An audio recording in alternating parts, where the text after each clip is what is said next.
ආයුබෝවන් ඩෑන් ඝාතනයේ රහස් වැළම එලියට ඩෑන් ප්‍රියසාද් මහතා වෙඩි තබා ඝාතනය කිරීමේ සිද්ධිය වැල්ලම්පිටියේ පදිංචි ත්‍රිරාද හිමියෙකු සහ පියපුතු දෙපළක් ඩුබායිහි සැඟව සිටින පාතාල නායකයෙකුට ලබා දුන් කොන්ත්‍රාත්තුවක් මත සිදුවී ඇති බව පොලිසිය මෙතෙක් කළ විමර්ශනවලදී අනාවරණය වී තිබෙනවා.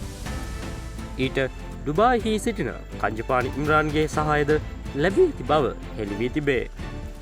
මෙම කොන්ත්‍රාත්තුව ලබා දුන් දුලාන් නැමැති ත්‍රිරාද හිමියා මේ වන විට පොලිසිය මගින් අත්අඩංගුවටගෙන සිටින අතර ඔහු ඉතාම වැදගත් තොරතුරු රැසක් හෙළි කර තිබෙනවා. ඩෑන් ප්‍රියසාද්ගේ බාල සොහොයුරා ඝාතනය කිරීම සම්බන්ධයෙන් චෝදනා එල්ල වී සිටින පියපුතු දෙපළද මෙම සිද්ධිය පිටුපස සිටින අතර ඔවුන් මේ වන විට නිවෙස් අතහැර පලා ගොස් ඇති බව පොලිසිය පවසනවා. කට්බන්දු නමින් හඳුන්වන පියපුතු දෙපළ අතර සිටින පියා ඩෑන් ඝාතනය කර අලුත් අවුරුද්දට පසු බන්ධනාගාරයට එන බව බන්ධනාගාර රැදවියෙකුට ඊට පෙර ප්‍රකාශ කර තිබූ බවද පොලිසිය හෙළි කරගෙන තිබෙනවා. ඩුබායිහි සැඟවී සිටින ග්‍රෑන්ඩ් පාස් ධනුෂ්ක නැමැති පාතාල ප්‍රබලයා මෙම ඝාතනය මෙහෙවා ඇති අතර ඊට කංජපානි ඉම්රාන්ගේද සහාය ලැබී ඇති බව පොලිසිය හෙළි කරගෙන තිබෙනවා. විමර්ශනවලින් හෙළි වී ඇති අන්දමට ඉකුත් 21 වෙනිදා වැල්ලම්පිටිය පොලිසිය ඉදිරිපිටදී ඩෑන් ප්‍රියසාද් ඝාතනය කිරීමට මෙම සංවිධානාත්මක කල්ලිය සැලසුම් කරගෙන සිට ඇත. එහෙත් එදින ඔහු පොලිසියට නොපැමිණි නිසා ඔවුන්ගෙන් එම උත්සාහය ව්‍යාර්ථ වී ගොස් තිබෙනවා.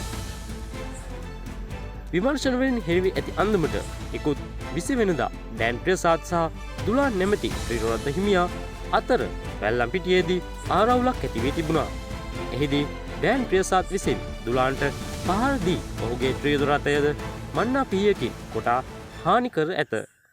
දුලාන් නැමැත්තා ඩෑන්ගේ සොහොයුරා ඝාතනයේ ප්‍රධාන සැකකරුවන් වන පියපුතු දෙපළගේ ඥාතියෙකු වන අතර ඔහු මේ බව පියපුතු දෙපළට හවසා ඇත්තේ ඩෑන් ප්‍රියසාද්ගෙන් දිගටම කරදර ඇති බවයි. පසු මොවුන් මේ පිළිබඳව ඩුබායි රාජ්‍යයේ සිටින ග්‍රෑන්ඩ් පාස් ධනුෂ්ක නැමැති පාතාල නායකයාට අවසා තිබෙනවා.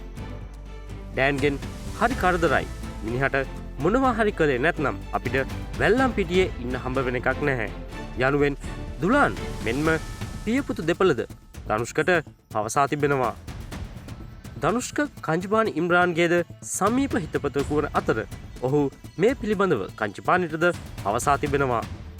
ඩෑන් ප්‍රියසාද් සමග තමාගේද වෛරයක් ඇති බැවින් ඔහු ඉවත් කිරීමට කටයුතු කරන ලෙස කංජපානි ඉම්රාන් පවසා තිබෙනවා. ඒ අනුව කුලී ඝාතකයන් දෙදෙනෙකු යොදවා ඩෑන් ප්‍රියසාද් ඝාතනය කිරීමේ සැලසුම සකස් කර තිබෙනවා.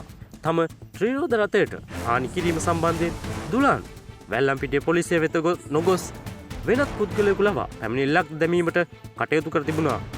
ඒ ඔහු එසේ කර තිබුණේ මෙම ඝාතන සැලසුමට තමන්ගේ සම්බන්ධයක් නොවන බව හැඟවීමට බවටයි පොලිසිය පවසන්නේ.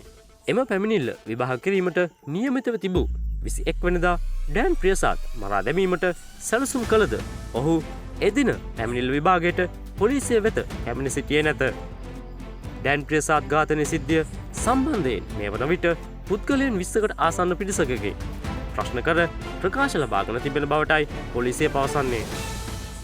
සැඟවී සිටින පියපුතු දෙපළ අත්අඩංගුවට ගැනීමට විශේෂ පොලිස් කණ්ඩායමක් යොදවා ඇති බවත් ඔවුන් සිටින බවට සැක කරන ස්ථාන රසක් පරීක්ෂා කළද කිසිදු තොරතුරක් ලැබී නොමැති බවත් විමර්ශකයෝ පවසනවා.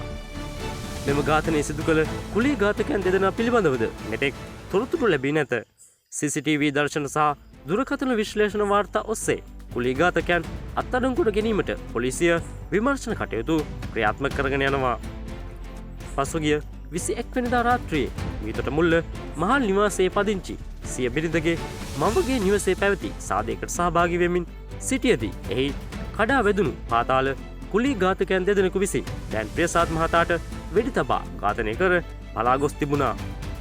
බස්නාහිර පළාත භාර ජ්‍යෙෂ්ඨ නියෝජ්‍ය පොලිස්පති සංජීව ධර්මරත්න මහතාගේ උපදෙස් මත නුගේගොඩ කොට්ටාශ භාර ජ්‍යෙෂ්ඨ පොලිස් අධිකාරී මංගල දෙහිදෙනිය මහතාගේ මෙහෙයවීමෙන් විමර්ශන කටයුතු තවදුරටත් පැවැත්වෙනවා.